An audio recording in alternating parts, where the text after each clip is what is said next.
Krishna, Krishna Krishna, Hare Hare, Hare Rama, Rama Rama, Hare Hare. Hare Krishna, Krishna Krishna, Hare Hare, Hare Rama, Rama Rama, Hare Hare. Krishna, Krishna Krishna Krishna, Hare Hare, Hare Rama, Rama Rama, Hare Hare. Krishna. So we'll see the sloka from 20.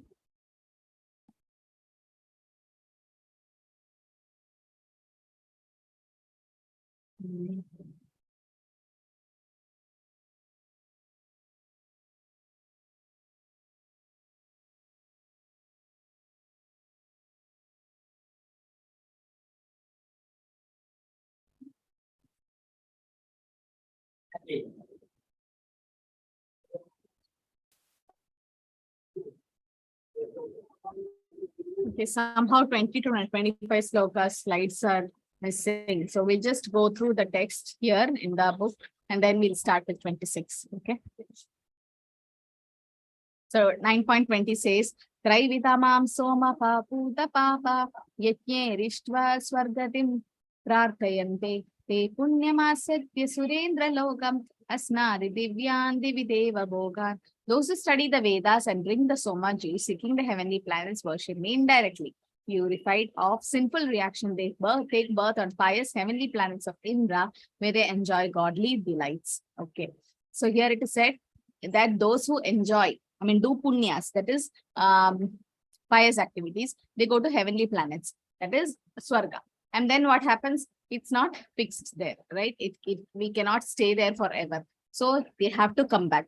And here it is said the heavenly planets, mainly the Maharlok, Janalok, and Tapalok. That is in the high planetary system, the Swarglok, the heavenly planets, the highest, topmost is Maharlok, Janalok, and Tapalok. Okay. So during partial dissolution, these three lokas doesn't get dissolved. Only during complete dissolution, these three world get destroyed. Okay. So it is said those who gone to heavenly planets, they have to come back because Shine Punya Martyalogam Vishanti. And here it is said they have to take shelter of the lotus feet of Krishna and engage in pure devotional service. By chanting the holy name and everything. Then the real nothing starts. But then a devotee is don't want any heaven or hell or anything. He's happy in doing devotional services, right? Narayana Parasar Vena Kutashara Bipidi Swarga Apavargana Regeshu Api Tulyartha Darshana. They see everything equal. Swarga, heaven or hell or anything, unless and until they are involved in devotional service. So we'll just do verse 22. 21. Te tambukva swargalokam vishalam kshine punyamartyalokam vishanti evam trai dharmam anuprapanna gada gadam kama kama labante. When they have thus enjoyed vast heavenly sense pleasure and the results of their pious activities are exhausted, they return to this mortal planet again. Thus, those who seek sense enjoyment by adhering to the principles of the three Vedas achieve only repeated birth and death. So, kshine punya martyalokam vishanti. It's very important to know at how after the punya is over, after the credit is over, again they have to convert to this Martyaloka. Why this earth is called Martyaloka? Does anyone know? Martyaloka. Why is it called so? Martya. Shine punya Martyalokam Vishanti, right? So this earth where we stay, here, this is called as Martyaloka. Why? We have under this Pataloka, Mataji. No. Why this is called Martyaloka? Yes, Madhuri. It is Dukkhalaya Ashashwatam, full of miseries. Okay.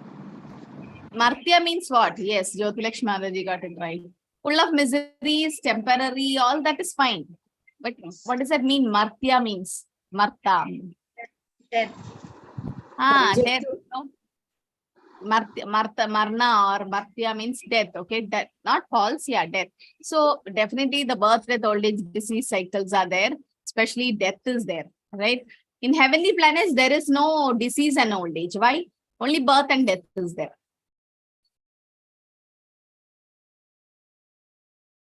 Heavenly planets, if you go to Indra's world, Swargas, there is only birth and death, no old age and disease. Why? Because they don't have material body. They don't have material body like us, but that is also coming under material world. When you say take the Goloka chart, you can see the whole heavenly planets are also in the material world only, but they may not have a body made up of earth, water, fire, air, ether, but they also have a body not completely spiritual, because no, Manakshi Mataji, what? No pious activities can be done.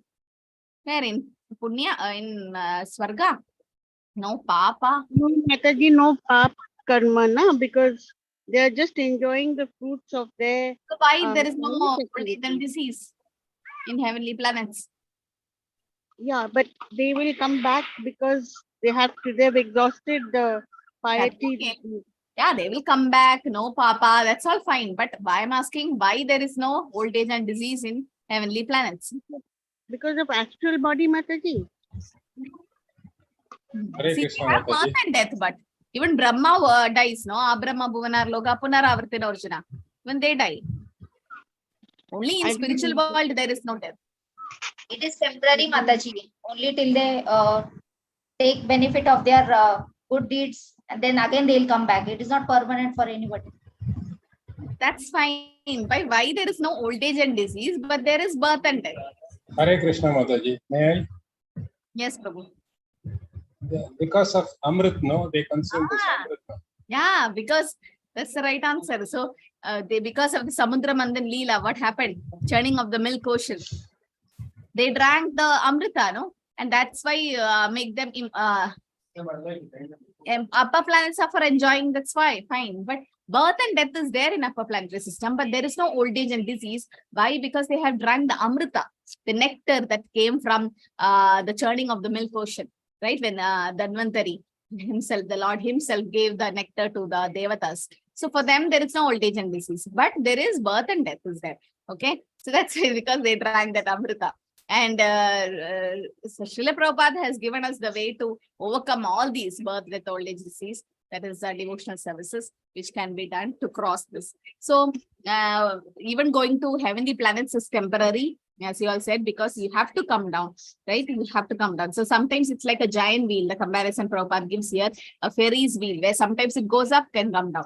Those who have entered into that, we go up, and then sometimes we enjoy the sight, and again you come down, again you go up. So what is the use of staying? No, again you come and go.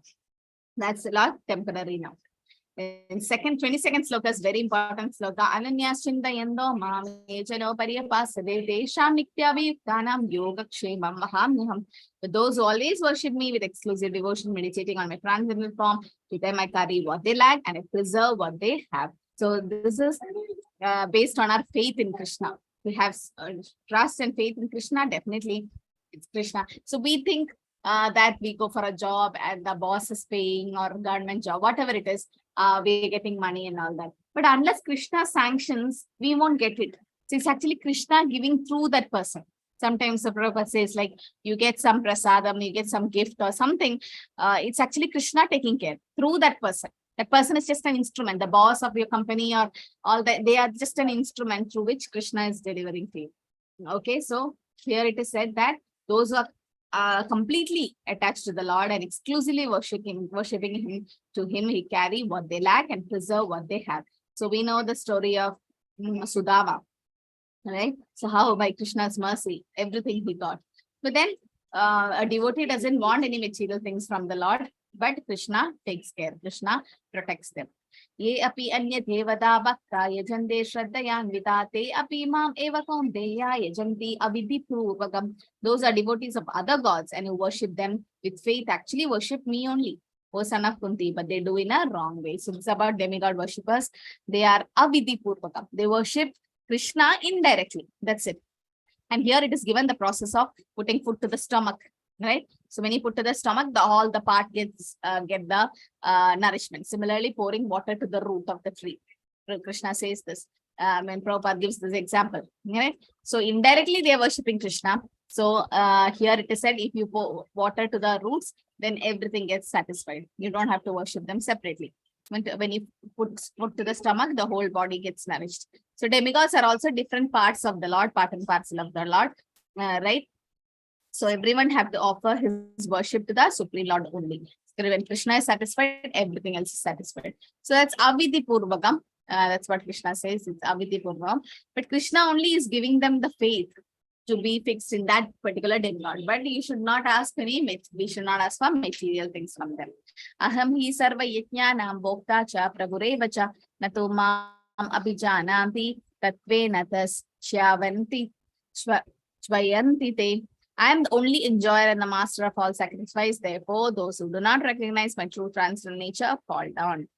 So Krishna is the enjoyer and master. Bhoktara Mechitapasam Sarvaloka Maheshwaram, right? So he's the enjoyer. Prabhupada was listening to Prabhupada. Prabhupada says that if you know these three things, then you can be happy in any way, part of the world, any part of the world. That Krishna is the enjoyer, Krishna is the maintainer, a controller, and he's our only well-wishing friend.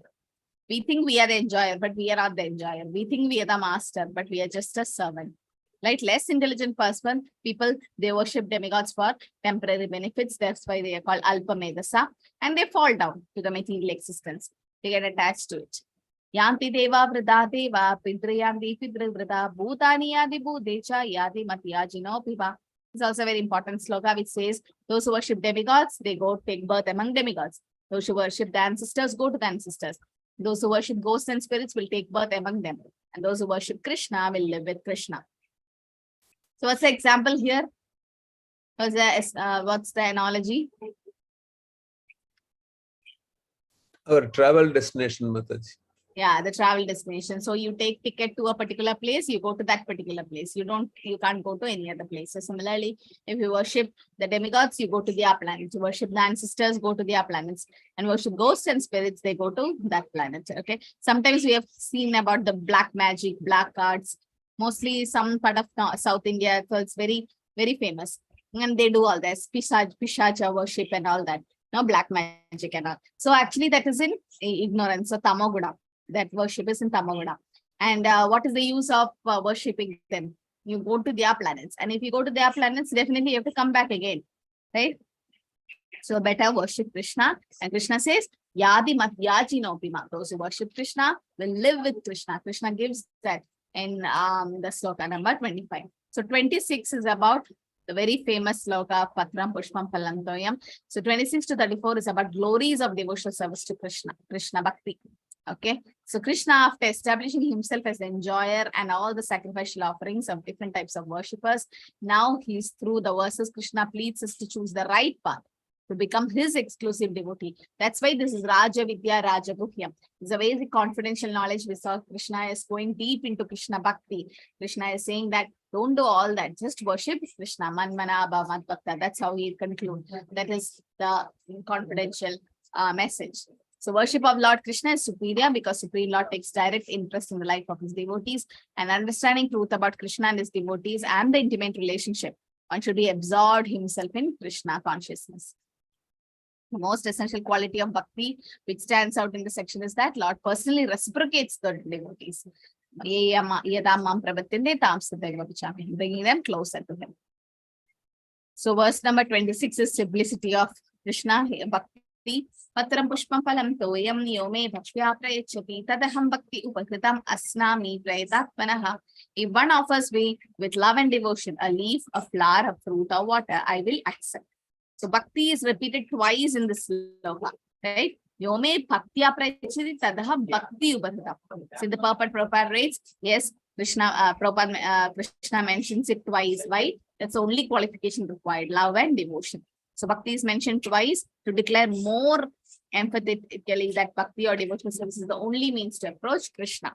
So here Lord Krishna, having established that he is the only enjoyer and premier Lord and the real object of all sacrificial offerings, reveals what type of sacrifice is deserved to be offered.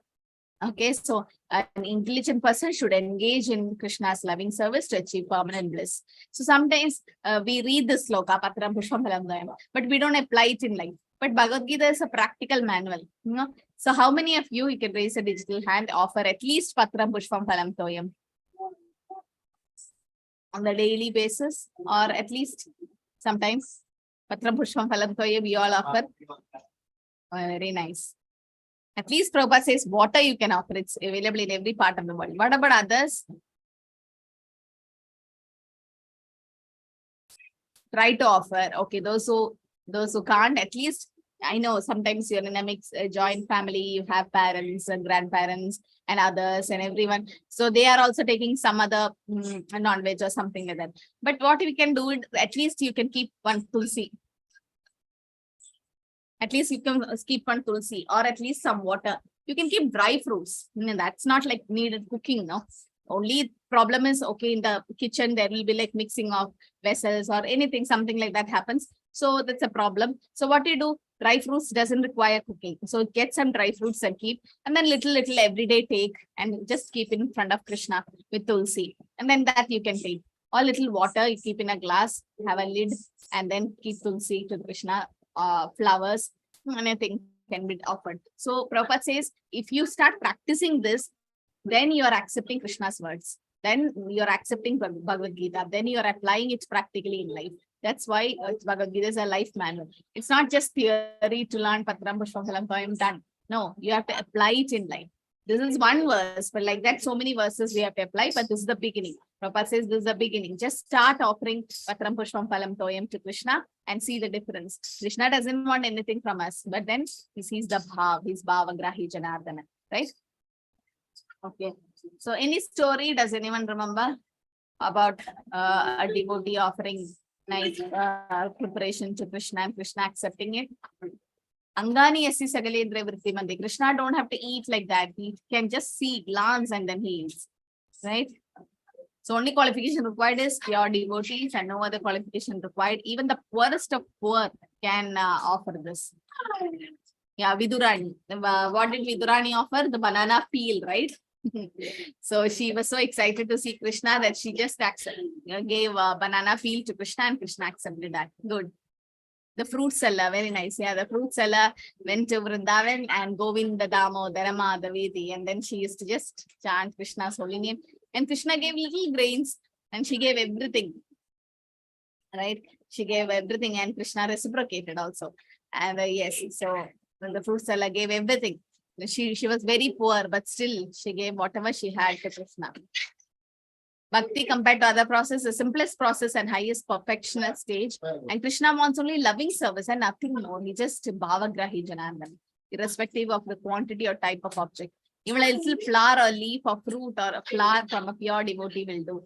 Prabhupada says the leaf is tulsi, but Krishna didn't mention a particular leaf. But normally we see tulsi to be offered because Kachit Tulasi Kalyani, Govinda Charana Priya, she is Keshava, Krishna Bhakti Pradadevi, she is. So tulsi is offered, fruit, flower, and water can be offered. Sudama, yes, Sudama gave the chipped rice to Krishna.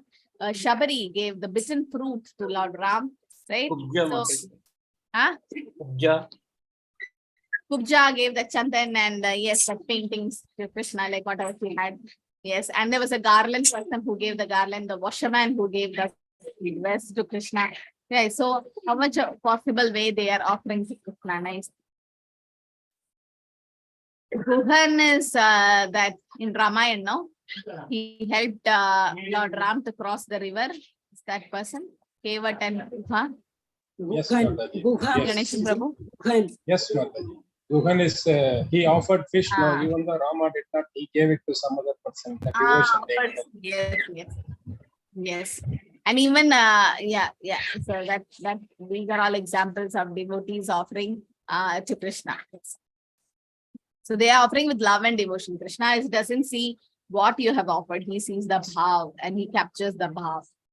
So somebody asked Prabhupada, you're ringing the bell, closing the curtain. Is Krishna really accepting? Krishna says, Asnami. Did you see the word to word Asnami? Asnami means I accept. Krishna says we accept. So Bhakti is mentioned twice in this verse to give stress to that word. No other condition, being Brahmana, rich man, scholar, philosopher, doesn't matter. None of these conditions can induce the Lord to accept any offer. Bhakti is never casual. It's an internal process and direct action to the service to the absolute body. So Prabhupada, when he went to America, he just had a photo of Panchatatvas and he used to ring a bell, whatever fruits or anything he offered to the Lord and then give them as prasad. So they don't know what he's doing. The first time they're seeing all that. So they call them bells. Oh, Swamiji is ringing the bell, they say. So Prabhupada taught them everything. And Krishna accepts anything offered with devotion. Okay, so prohibited items, again here the non-veg things are mentioned, that if one wishes to engage in devotional service to the Supreme in order to be purified to reach the goal of life, then transcendental loving service of the God, one should find out what the Lord desires, what Krishna is asking, that we should give him. One who loves Krishna will give him whatever he wants, and he avoids offering anything which is undesirable or unasked. Krishna didn't ask for meat, fish, eggs, so that should not be offered to Krishna. If he decides such offerings, he would have said so. But he just said vegetables, grains, fruits, milk, and water, and proper stuffs. Right? So whatever else we eat cannot be offered to him, since he doesn't accept. So thus we cannot be acting on the level of loving devotion if we offer such foods. So why to offer? Krishna explains that only the remains of sacrifice are purified, the remnants, and fit for consumption for those who are seeking advancement in life, to release from the clutches of material entanglement. It should be karma free. Those who do not make an offering to your food, he says in the same verse, are eating only sin. In other words, every mouthful is simply deepening their involvement in the complexity of material nature. Okay. Bunjare Papa, he says. So Krishna accepts anything which is offered in devotion, the proper attitude. Also, we know how Rukmini Devi just gave a tulsi, and then Krishna just went up in the swing and in the weighing scale, right? But Satyabhama gave all the gold and everything. This just to teach a lesson that we can't purchase Krishna with all this gold and everything. Gajendra gave just a flower, Krishna accepted it. So anything Krishna accepts if it's with devotion. So proper attitude should be there while offering, the most important element in preparing, serving, and offering. So I am preparing for Lord, not for our sense gratification. And also this verse refutes the impersonalist philosophers. Impersonalists, they say Krishna is light or Brahman or Jyoti. But then how that a Jyoti can eat or light can eat? So it's a person. We cannot comprehend this verse because they maintain the absolute truth is without senses. They say he doesn't have a sense. Devotees' understanding is Krishna has senses and his senses are interchangeable. Lacking senses would mean Krishna is not full in all opulence. So his senses are interchangeable and can perform the function of each other, because Lord impregnates the living entity into the material nature by his glance. Just by glancing, Krishna can do creation. Krishna's hearing the devotees' words of love in offering foodstuffs is wholly identical with his eating and actually tasting. You can just glance, you can just hear the mantras. Okay, so only the devotee who accepts Krishna as he described himself in Bhagavad Gita without interpretation can understand the supreme absolute truth and can eat food and enjoy it. So that why we should offer everything to Krishna. Next sloka he says, Yat karoshi yat asnasi yat juhoshi tadasi yat tapasyasya kaundeya tat purusha madarpanam. It's all very important slokas. He says, whatever you do, whatever you eat, whatever you offer or give away, and whatever austerity you perform, do that as an Akunti, as an offering to me. So Krishna says that. So in all these slokas, Krishna have described the process of pure devotion and Ananya Bhakti. For those who are not able to perform Bhakti at that level, Krishna now prescribes the process of doing everything as an offering to him. In this verse, Krishna prescribed Nishkama Karma Yoga. We can offer fruits of what we are already doing. One can do any of the following as an offering to Krishna, like whatever we do, whatever we eat, whatever we offer or give away, and whatever austerities we perform. It's the duty of everyone to mold his life in such a way that he will not forget Krishna in any circumstances. Please fill the attendance form. It will be shared only once.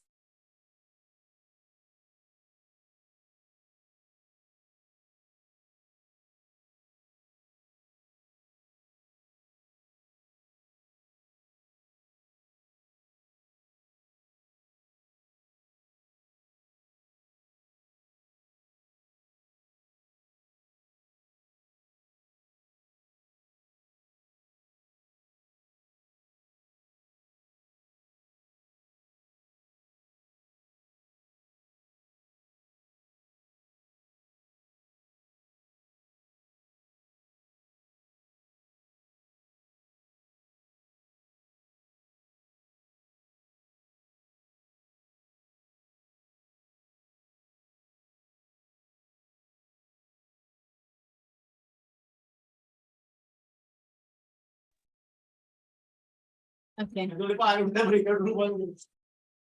doing everything as an offering to Krishna, work needed even for body maintenance. Therefore, better to work for Krishna. Eat only Krishna Prasadam. Religious duty, do it only for Krishna or Archana.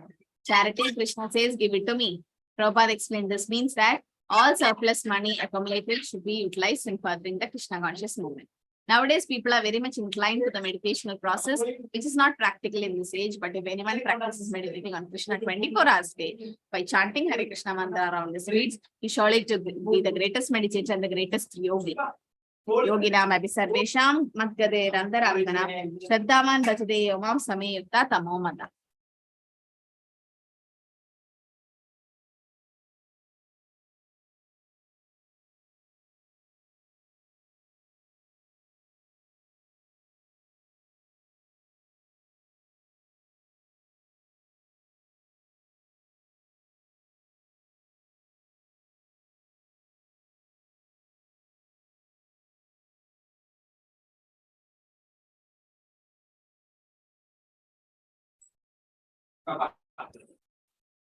Okay, so that 9.28 says the result of offering our action to Krishna.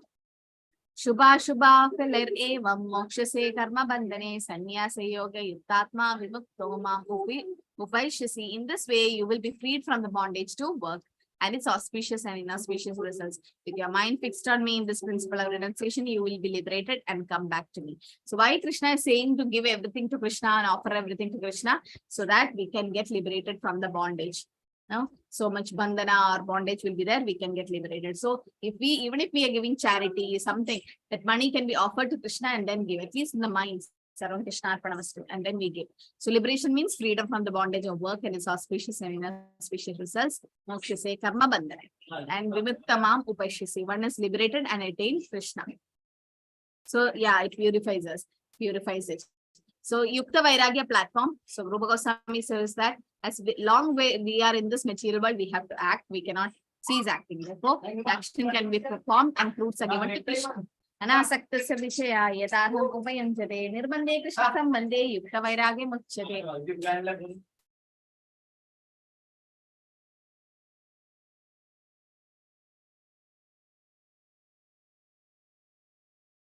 So everything should be used in Krishna's service. When one is situated in such renunciation, then what happens? The cleansing happens. Okay, such activities clear the mirror of the mind. So what is the best process to clean our mind? Best process to clean the mind? Chanting the holy name. That. So does the anartha nivritti happens at one stretch, one shot?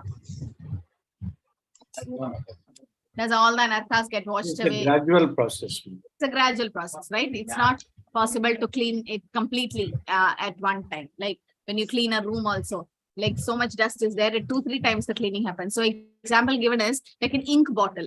Now once the ink is empty, the ink bottle is empty and you like to keep it to collect something, you pour water into it. So if it is a blue ink bottle, little bit dark blue in the initial, then you throw that water. Again, you pour nice water, clean water. Again, it will be light blue. Again, you throw it. Again, so 2, 4, 5 times you do. Then the last 6th time or 7th time, it will be clear water. Till then, small, little blue ink might get mixed. And at the 7th or 8th time, it becomes clean. So similarly, the anartha slowly by chanting Hare Krishna, it will go away. But then after so much time of sincere chanting, then all the anarthas get washed away. And also the best time to chant is? The best time to chant? Brahmamurta. Brahmamurta, right? So why? Because it's Shuddha Sattva Guna and the whole world is sleeping. Their mobiles are also sleeping. So no disturbance for you also. And best way to concentrate. And you've seen the ocean. Anybody have gone in the early morning to a beach? What do you see? What does the waves bring? Early morning, we go to the beach. They bring the dirt towards the shore. Dirt, no? All the dirt and all the waste will be just in the shore. So when you walk in the beach area, you can see early morning when you see the beach will bring all the waste and accumulate on the shore, right? But then as you go to towards the day, the middle of the day or the evening, sometimes there'll be like high tide and the waves, there'll be so big waves coming. So like Rajaguna, because Rajaguna is so prevalent. And the early morning, it's very easy, it's calm and peaceful, and the waves can bring all the waste to the shore. So similarly, early morning, it's the best time for the mind is so calm, it can bring out all the waste from us. Right? But then as the day progresses, it's all Rajaguna and then attentive chanting doesn't happen. So that's a cleansing process and it's a gradual progress in spiritual realization. So we should have a lot of patience and complete surrender should happen, and liberation at the end becomes liberated. Because Krishna says, one comes to me, indicate the kind of liberation, not merging into the Brahmajyoti. And here it is said, a real sannyasi is anyone who have no interest but to dedicate his life for the service of the Lord. Such a person always think of Krishna as the eternal servant and dependent on the supreme will of the Lord. So such devotees thinks whatever happens is according to Krishna's will. Rake Krishna Mareke, Mare Krishna Rakeke. What does that mean? Does anyone know? Rake Krishna Mareke. Krishna wants to kill you, he will kill. Nobody can protect you. Yeah. Krishna is If he intended wants to to protect you, nobody protect, can. nobody can. Any example, if Krishna wants to protect, nobody can kill that person. As an example. Arjuna is a classic example. Prahlad is a classic example. And if Krishna wants to kill someone, nobody can protect, right? Huh? If Krishna wants to kill someone, nobody can protect him. Kamsa, fine. Hiranyakashipu, yes. Okay, that's an example. So here, some contradictory things can happen. See, for Prahlad, like a non-devotee can say, Prahlad, what kind of son he is? He saw his own father dying and he kept quiet. Huh? That's one thing. And anybody seeing Bali Maharaj must say, he rejected his own spiritual master Shukracharya. And you see the gopis, they say, in the middle of the night, they left the family and went to Krishna. So in the material platform, it looks as sinful. It looks. But then Prahlad, what did he say? Even if the snakes are killed, the serpents or the dangerous animal is killed, everyone, saintly people are happy. Like that, my father is so dangerous. It's okay if he's killed because he got liberation from Krishna's hand. And Bali Maharaj, because Shukracharya stopped him from going to Vamnadev. And finally, Bali Maharaj got in a Sutala Lok where Krishna himself is the doorkeeper. So that's again, the gopis, they left their material body and went. They are spiritually, they are eternal associates of the Lord, right? So we can't, so all these are, we can't see it in the material platform. So Krishna Bhakta is Nishkama Adiva Shanta. Mukti Bhukti Siddhi Kami Sakaleya Shanta. Krishna Bhakta Nishkama Adiva Shanta. Nishkama means no other interest but to dedicate the life in the service of the Lord. And the servitude, always think himself as the eternal servant. He depends on the supreme will of the Lord. And do not give serious attention to the fruitive activities or prescribed rituals.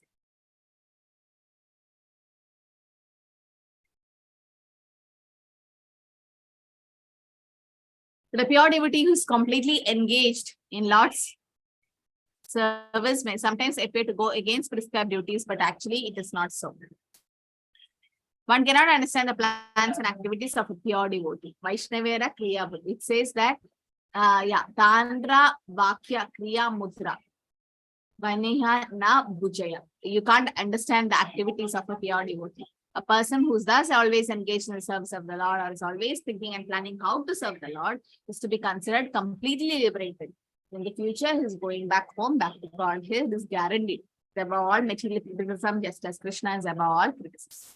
So whatever criticism happens, we should not stop our service. And the 29th sloka is also very important. So many important slokas. Samoham sarva bhuteshu name dveshe nastina priya ye bhajanti tumam bhaktya mai teteshu chapyaham. I envy no one and I'm not partial to anyone. I'm equal to all, but whoever renders service to me in devotion is a friend in me and I'm also a friend to him. So Krishna says he is not partial to anyone. But then why is he showing compassion to his devotees? He is not partial, but why he is saying Ye bhajantu mam bhaktya mai teteshu chapyaham. He has special concern for the devotees. Why? Isn't that partiality? Yes? Isn't that partiality by Krishna? It's a special mercy, Mataji. A special mercy, nice. Because to the degree we surrender to him, like he will reciprocate accordingly. Yes. But why is special to that special mercy is shown to the devotees? Why He likes his devotee as much as himself. What, Prabhu? He likes his devotees. He likes his devotees, yes. And But why? Why? What would be the reason, Ganeshan Prabhu? Hare Krishna Mataji, because as a part and parcel, no, we are our ultimate purpose is to remember Krishna and serve him. So those who intend to do that gets the special consideration and mercy from the Supreme Lord, and they are taken care by Him. Yeah, so that that is means a devotee is involved in the serving Krishna. A devotee is calling out for Krishna. No, they're chanting the holy name. No, they're calling out to the Lord. Yeah, completely surrenders to Krishna. Yes. So he completely surrenders to Krishna, is completely dependent on Krishna. Like you have two children. One is a little bigger and he can pack his own bags. And when you go to the security check-in for during an airport or something, that child can go through the security check-in alone. But there is a smaller one who's always dependent on you. Mama, I want that, I want this, I want this. So you give special care to that smaller child. Does that mean you don't love your elder one? No. For a mother or a father, both the children are equal. How much ever differences or naughty or whatever they do, still it's equal love. There's no partiality. But for the younger one, because the younger one is completely dependent on the mother and it's not independent and is always calling out for the mother goes through the security check-in with the baby, with the child. No, so it goes along. So that doesn't mean she's partial. No. So similarly, Krishna, those who are devotees are dependent on Krishna. Devotees are calling out, chanting Lord's holy name, or completely surrendered, or doing devotional service. That they are so dependent that Krishna has to give special care, or as Mother said, special mercy is shown because they are dependent on Krishna. Okay, so that is not partiality. Prabhupada says that it's not partiality. There's special love that is done, shown. That's it, right? Whoever renders service, Krishna is a friend to them. So Prabhupada clarifies on the common argument that if Krishna is equal to all, no one is a special friend, then why does he take special interest in devotees who are all engaged in the transcendental service? That's not discrimination, but natural. Analogy is any man in the material world can be charitably disposed, but especially interested in his own children. Prabhupada gives that example. Like sometimes you heard the school van met with an accident and your child went in that van. So they are all admitted to the hospital. So you'll run and go to the bed where your child is admitted. No, you don't go to the neighbor's children or the friends or anything. When you hear a news like that, first you go and take care of your child, and everything is okay, then you take care of the other children. So that means that natural affection is there to the own child. So once there was a story of Akbar and Birbal. Does anyone know? To prove this fact that why Lord personally comes to save his devotees. Akbar asked this question. Yes, Chitra Mataji, you know? Hare Krishna Mataji. That when it was asked, I think Birbal throws his grandson or son in the water. Though Akbar had many servants over there, he himself jumps into the water and protects the child. Yeah. So Akbar asked why your Lord is coming personally to help. Like Krishna comes paritranaya sadhana. Why he comes personally? He can send some assistance, no, to protect the devotees. And then Birbal pushed Akbar's son from the top floor to the swimming pool down. So Akbar didn't even think of anything. He jumped to save his son and he rescued him. And after that, Birbal asked him, why did you jump personally? There are so many assistants. You could have asked me to jump, or so many ministers and assistants for you. They can go and help your child. Why did you, being the king, you jump? And he's like, this is my son. So I have that special affection. So Krishna, Birbal is like, yes, Krishna's devotees are Krishna's sons. So Krishna personally come to protect them. Krishna doesn't send any agents. That's like example.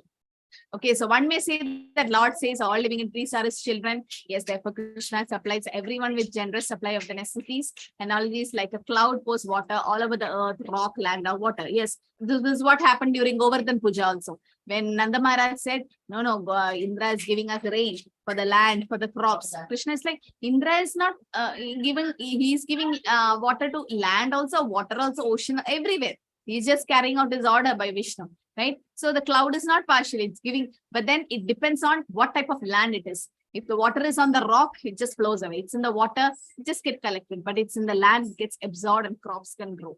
Right? So Krishna's mercy is there for everyone, like sunlight, but it depends on how much mercy we grab it or we take it. The more we do devotional services, we get the mercy. Because such devotees are transcendently situated in Krishna. Prabhupada writes, the phrase Krishna consciousness suggests that those who are in such consciousness are living transcendentalists. The Lord says here, Maite, they are in me. Naturally, as a result, the Lord also are in them. This is reciprocation. Ye tamam pravatande tam sudhava bachamyam mama vartmana vartande manishya pata sarvashta. Whoever surrenders to Krishna, Krishna proportionately take care. That's now natural. This transcendental reciprocation exists because the Lord and his devotees are conscious. The Lord and the living entities eternally glitter. When the living entity are in the service like a diamond, he looks like a gold. So this is an important analogy in Bhakti Shastri question. Can someone explain what is the diamond on the gold ring? It's given in the purport. So the second para, it is given. Hare Krishna Mother. Yes, Prabhu. The diamond is the Supreme Lord and the gold Yes. is the devotee. Yes. Then what happens when there is diamond in the ring? It's glorified. The diamond is glorified.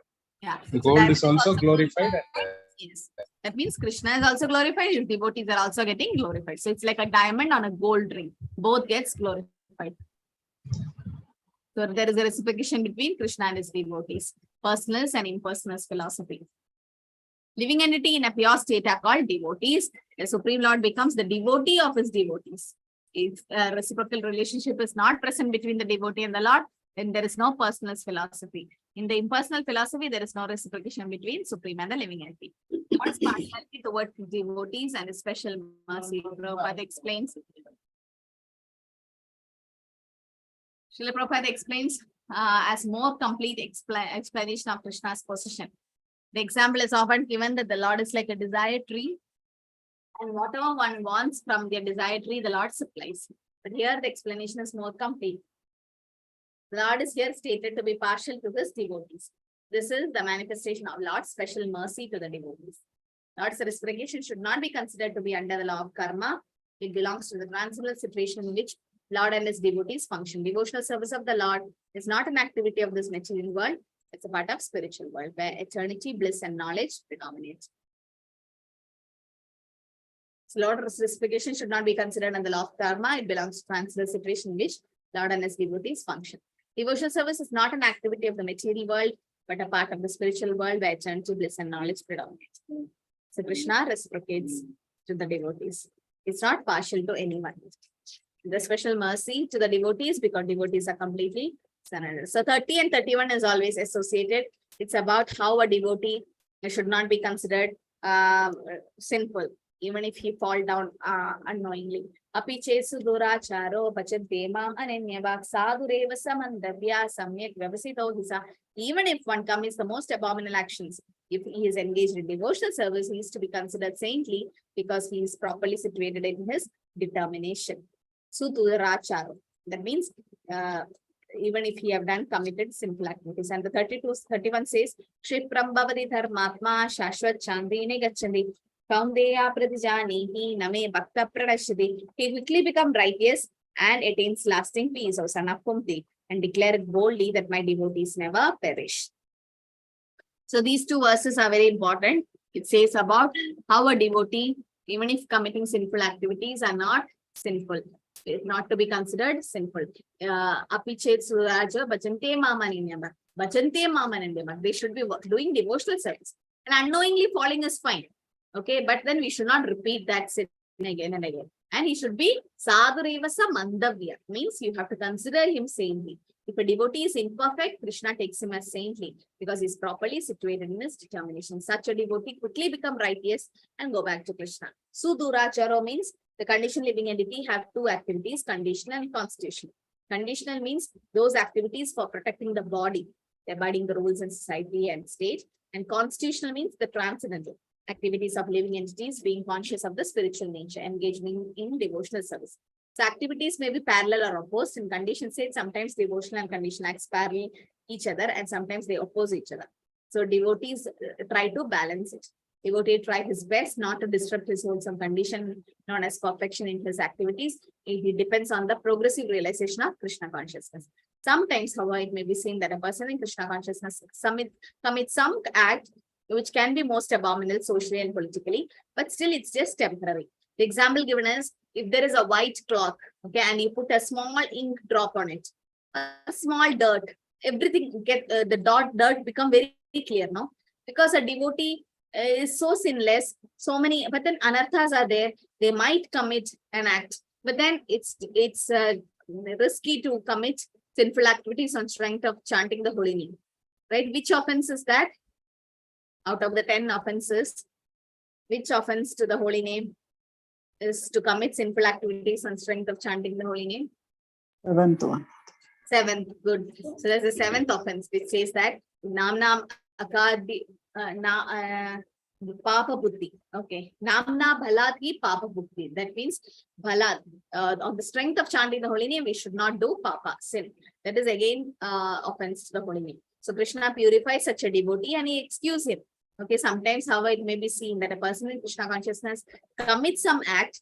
Can you give some example? Somebody who accidentally fell down and Krishna excused. Who are they? Any example from the Shastra? Ajamil Mataji. Ajamila, yes. So Ajamila had a fall down. He went with the prostitute, but then Krishna excused him. Krishna gave him that buddhi. Krishna gave him the intelligence to call his younger son Narayan, and also at the end, and the Narayana Smriti, he could remember Krishna, even though called his son's name in Nama Abhas. Still, Krishna was merciful. Krishna gave him a chance. Yes. So if such a person is wholeheartedly engaged in transcendental service of the Lord in the heart purifies him. But in Ajamila's case, what happened? Before falling in for the prostitute, he was a devotee. And what about Villamangalam Thakur, right? So he also went behind the prostitute. And Chintamani, that was his guru himself, who came in that form and then gave him transcendental knowledge. So there's possibility of falling down, but then that should not stop us from devotional service. No one should deride such a devotee. We should not blame that devotee or say that, oh, that person did this fault and that this. Because they are engaged in devotional service. It's okay. They might have done the sinful activities, but then the sinful desire is completely not gone from us. Slowly it will go, but we should excuse them. The material contamination is so strong that even if a yogi is fully engaged in the service, Lord sometimes becomes enraged. But Krishna consciousness is so strong that such an occasional fall down is once rectified. Therefore, the process of devotional service is always a success. No one should deride a devotee for some accidental fall down, right? So that we should see that. Sadhu Reva Samandava means Krishna still views such a devotee as saintly. Hence, a person situated in Krishna consciousness who engage with determination in chanting the Hare Krishna, even if by chance, accident, he is still seen to have fallen, should still be considered saintly and not derided for accidental fall down. Sadhu Revasa Mandavya. Mandavya means make it still more emphatic. If we deride someone like this, then we are disobeying the Lord's order. Prabhupada quotes the analogy from Narasimha Purana. What does he say? Compares an accidental fall or abominable act of a devotee to be like a mark of a rabbit on the moon. Such spots do not emit delusion of the bright moonlight. Oh, this is an important question for your Bhakti Shastri. Okay, what is this analogy? There is a spot on the moon, okay? There is a spot on the moon, like a rabbit light. That's a shape actually. So does it stop the moon in giving the moonlight? No. So similarly, there might be some mistake by a devotee, but that doesn't stop devotee from his other qualification or doing devotional service. So that's an example that's given. It's a very important Bhakti Shastri question, that accidental fall is compared to a mark on the face of the moon. It doesn't stop the moon from giving its moonlight. In that perspective, only qualification of a devotee is to be unflinchingly and exclusively engaged in devotional service. So one should not misunderstand that a devotee in transcendental devotional service can act in all kind of abominable way. That doesn't mean we can do any sinful activities. No. So Prabhupada once says, you chant 16 rounds and do any sinful activities you want. But why did Prabhupada say that? It's an offense, no? But why did the Acharya say like that? You finish your 16 rounds and do whatever you want. Do whatever simple, Ganeshan Prabhu. What does Prabhupada mean by that?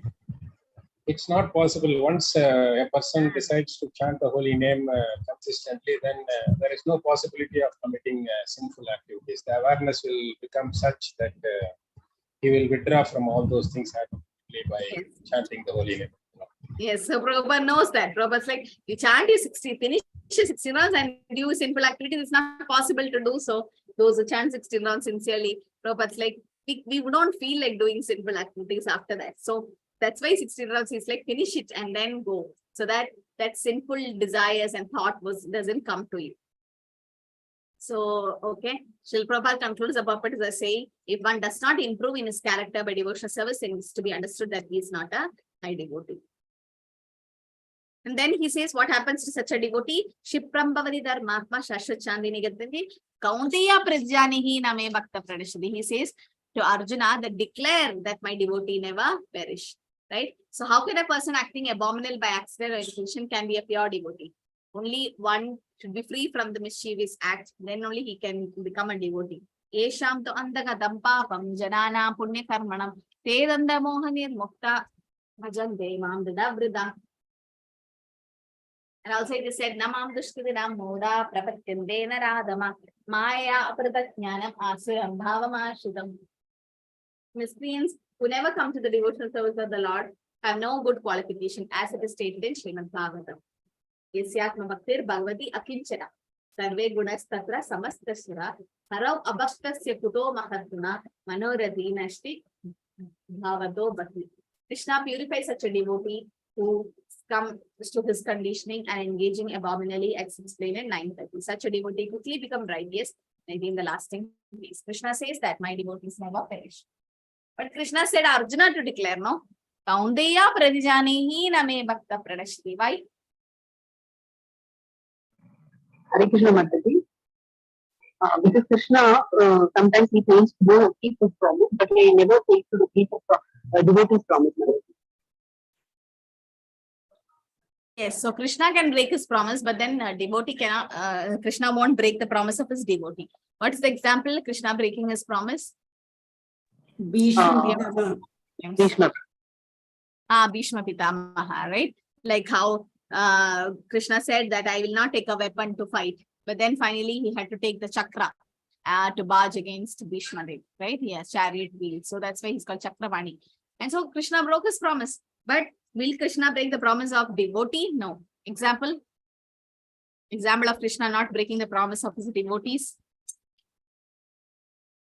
Yes. Again, Bhishma Dev Mataji, because Bhishma Dev had promised that I will make Krishna take the weapon. What, Mataji? I can't hear you. Again, Bhishma Dev again, Mataji. Bhishma Dev is also a devotee of Lord Krishna. Bhishma Dev, he Yes. said that I will make Krishna take. Okay, any other example?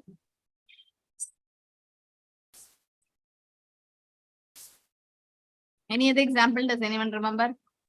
Mataji, boons are given by the gods like demigods like Brahma and Shiva. That Krishna has to sanction. He sanctions it when they give the boons to the demons. Yeah, what is the best example for the boon given by Brahma? Hiranyakashipu, no? What happened? He kept the word of Brahma. Brahma said, you will not be killed by animal, man, that, there's so many things. And Krishna kept that word. That's why he came as Narasimhadev. To keep Brahma's word true, Nijavritya Bhashtam. And what about Prahlad? Prahlad also said that Narasimhadev is, Vishnu is there in this pillar. Krishna came from that pillar only. Again, to prove Bhakta Prahlad's words true. So Krishna is like, for example, Srila Prabhupada. Srila Prabhupada says, let there be a temple. Let a temple come, this. So whenever Prabhupada says something, Krishna make it happen. This is a pure devotee. Krishna wants to say that my devotees never perish. So it's eternally. They exist eternally. So devotional process is a cleansing process of material contamination from our heart. So Prabhupada writes, a devotee who is engaged in the 9 type of devotional service is engaged in the process of cleansing all material contamination from the heart. And he puts the Supreme Personality of Godhead within his heart, the sinful contaminations are naturally washed away. So because he's continuously thinking of the Lord, make him pure. Okay, like gold, it's kept with mercury. It gets purified more and more. Or a gold with fire. It gets mercury melts the gold, but then the fire purifies the gold. Okay, so Krishna is like that, so potent that it purifies us. For devotees, there's no need of any ritualistic process for purification. Only thing is chanting the Hare Krishna mantra. Even if we have done some sin, just the best atonement of prayashchitta is chanting the holy name. According to the Vedas, there is certain regulation. If we fall down from the exalted position, we have to undergo many ritualistic process. But that's not required for a devotee.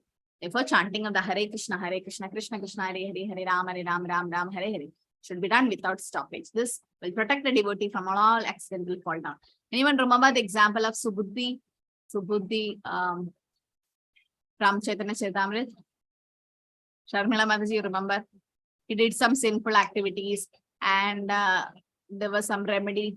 He had done some sin No, no one remember. Remember Mataji. Okay, so what he did some he tried to offend the Muslim king, and the Muslim king, what he did, he took some water and throw it on that person and said that you be converted to a Muslim. So he asked what to do now, how to contract my sin. So they said you have to drink hot ghee. If you drink hot ghee, you're going to get burned everywhere. So then so many things they said, you have to end your life like that, this. So then he went to Chaitanya Mahaprabhu and said, what should I do now? It's like, just go to Vrindavan and chant Hare Krishna, nothing else. All your sin will be taken care. So he went to Vrindavan and started chanting the Hare Krishna Mahamantra, because that's the best atonement. Or the best atonement a prayaschitta is taking to Krishna consciousness, chanting the Hare Krishna Mahamantra. That's it. No other prayaschitta. All the other prayaschitta is like Kunchaka Shaucha or like elephant taking bath. There's no use, because again you'll do the sin, because that sinful seed, bija, is there in your heart. When you chant Hare Krishna, that bija gets destroyed. Right? So you don't feel like doing the sin again. Otherwise, it's like going to the jail. You go to the jail, you come back again, you feel like doing the sin, going back to the jail again. So many robbers and thieves, they go back to the jail again and again, no?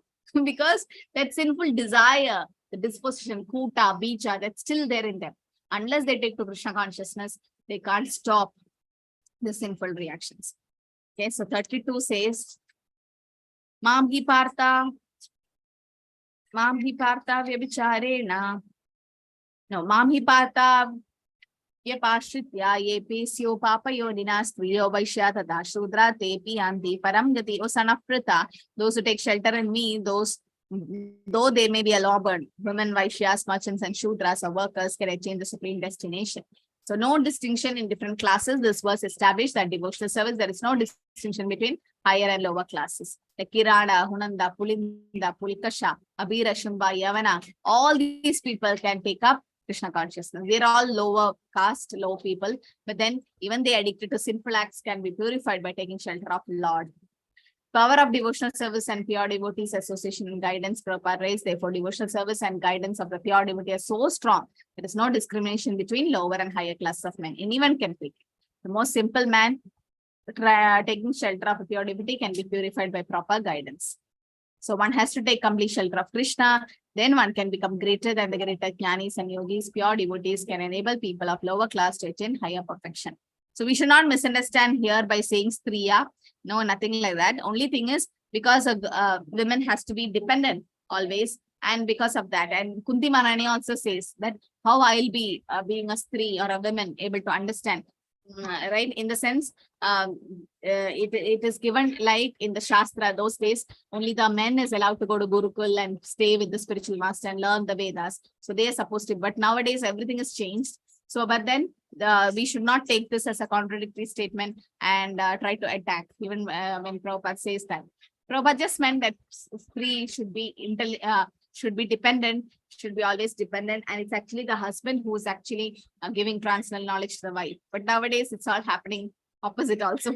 Yeah? But husband is not Krishna conscious, wife is Krishna conscious. So wife is more advanced than it doesn't matter which body we are in. After all, this is a dress. It matters. What matters is how much we are serving Krishna or doing devotional service, right? So Prabhupada says, if you think you're a woman, then you can't advance. That means you're not a woman, you're a spirit soul. It doesn't matter which dress or which boat we got, we just have to cross the ocean. So nature of this material world is, again in 33 it says, Kim puna brahmana punya bhakta rajashriyastata anityam asukham lokam imam prapya bhajasvamam. How much more this is so righteous brahmanas, the devotees and the saintly kings, therefore, having come to this temporary miserable world, engage in the loving service unto me. So yes, this is Dukhale Mashashadam and Anityam Asukam Lokam. So still, we should do devotional service. Krishna says, this material world, there are classification of people, but all this in this world, not everyone is happy. Everyone wants happiness, but then this is the Kaliya, and it's Anityam Asukam Lokam. Anityam means temporary, Asukam, full of miseries, and Lokam, not habitable for gentlemen. So this world is declared by the Supreme Personality Godhead to be temporary and full of miseries. This world is made like that by Krishna, so that we realize that this is not our place. We need to go back. This world is not false, as a Mayavadi philosopher says. What does they say? Jagat Mithya. Brahma Satyam Jagat Mithya. That's what Mayavadi says. That is, Brahman is truth and Jagat is Mithya. How can Jagat mean Mithya? How can you counteract that statement of a Mayavadi? Mayavadi says Jagat is Mithya or false. So do you think the world is false? Why do you think it's not false? Yes, Prabhu. Yeah, Gunashri Mataji, you want to try? It's temporary, Mataji, not false. Yeah, it's temporary, but not false. But how do you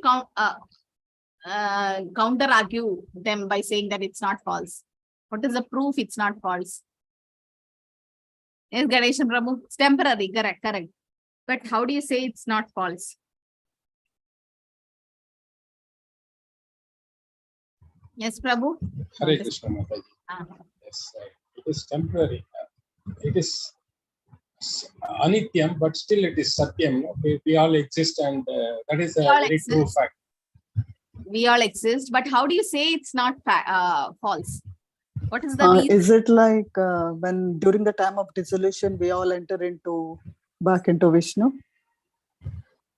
Yes, that is one way. What is the opposite of it? That is, you're talking about dissolution. What about creation? It's inverted. Universes are created when Vishnu exhales. So that means we are created by the Lord. No, who made this material world? Krishna. Krishna is complete, Purna. He is truth. He is not false. So how can Krishna create something which is false, right? Which is temporary, which is just temporary. But how can Krishna create something false? Because Krishna in Ishopanishad says Purnamada Purnamidam. Krishna is complete. Whatever Krishna create is also complete. And if Krishna is truth, the Lord is creation is also truth. No, like Prabhupada gives an example. Like there is a building. So can you say the engineer did not exist before the building? No, he existed. No, he's real. That engineer is real. That's why he made a nice building, which we can see. Right? Similarly, Krishna is real and he makes the world which is real. It's not false. It's real. Right? But it's temporary. It's temporary. It's a false reflection of the spiritual world. It's temporary. So Kalyama Shashvatam. And it's made like that. Krishna made this world. What if Krishna makes this as Sukhalayam and permanent? Shashvatam, if he makes it Sukhalayam and Shashvatam, we all will be here only stuck. We'll never think of, nobody will be Krishna conscious. No, nobody will take up devotional service because we are happy here and so much happiness and it's permanent. We don't know it's temporary. I mean, we don't want to go back.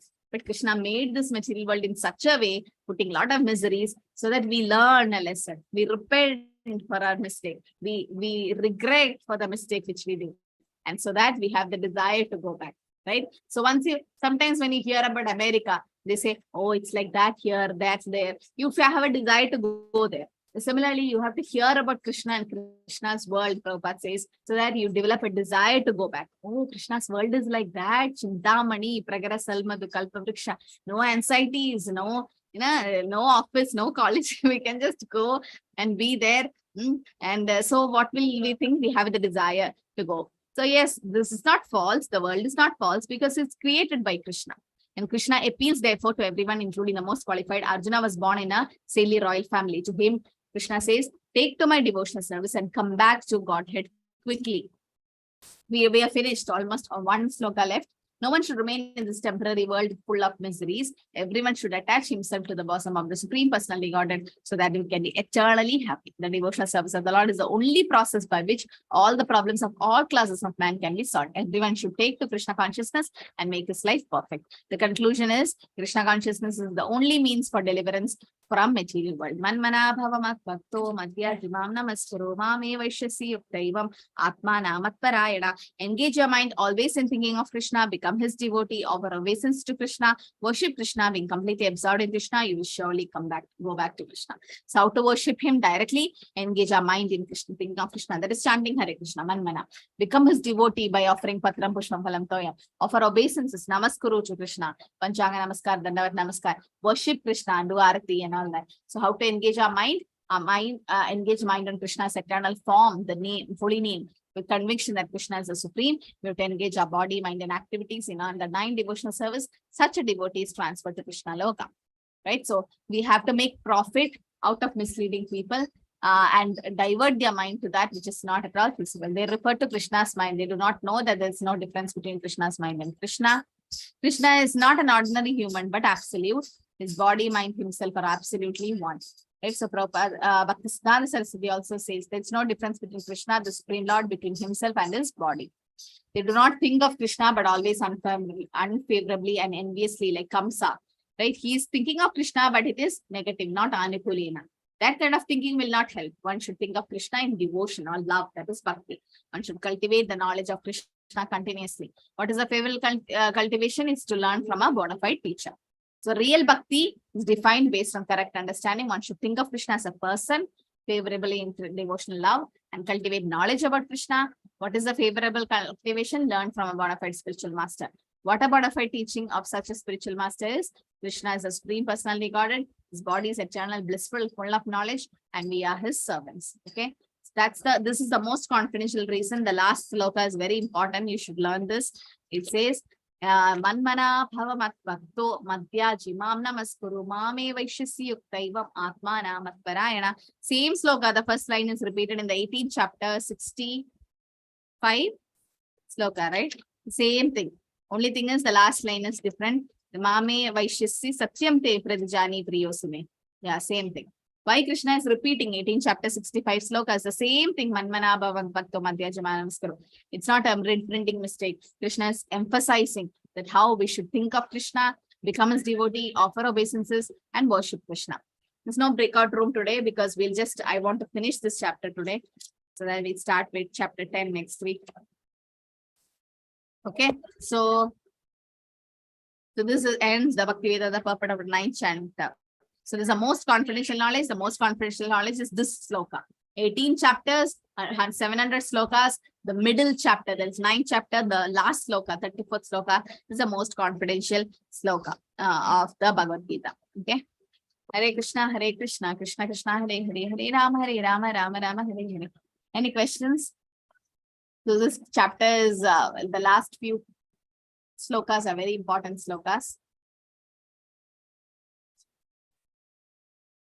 Okay. So please start studying slokas. Akshay Prabhu, you're studying slokas now. Put little effort, Prabhu. You can do it. Okay. Yes, I'm working on it. Try to write the sloka, then hear the audio, then again repeatedly try to chant the slokas. And even Chinnasami Ganeshan Prabhu, you also put a lot of effort for the sloka. Okay, others, you are fine, you are manageable. Like find Akshay Prabhu and Chinnasami Ganeshan Prabhu, a little bit problem with the slokas. Because see, we didn't study Sanskrit, each one have their own plus point and negative things. Might be you're good at philosophy, but when it comes to sloka, it's a little problem. But then work on it. Whichever is our weak part, we work on that part. Like you have to improve that part. So try to improve on sloka, and you have a lot of time. We are just going to be on 10th chapter next week. 10, 11, 12. 12 chapters only we have next closed book. So we have time. Okay, try working on that. Sure, Mataji. It's easy actually. See, this manmana bhakti is very easy to understand. Just break the words manmana, means manmana, think of Krishna. Mat bhakta, mat means me, bhakta means devotee, mat bhakta. Madhyaji means worship Krishna. Mam namaskuru, namaskara means to offer obeisance. That's easy. Again, the next line is little tough, but then try to repeat it again and again. I think by repeating, we will be able to understand. Means catch the verses. Okay. Mostly you have to record it in a video and then send, because chanting all the slokas in Zoom is difficult for all of you. So, but then still try to learn, okay, all the slokas. Hare Krishna, everyone.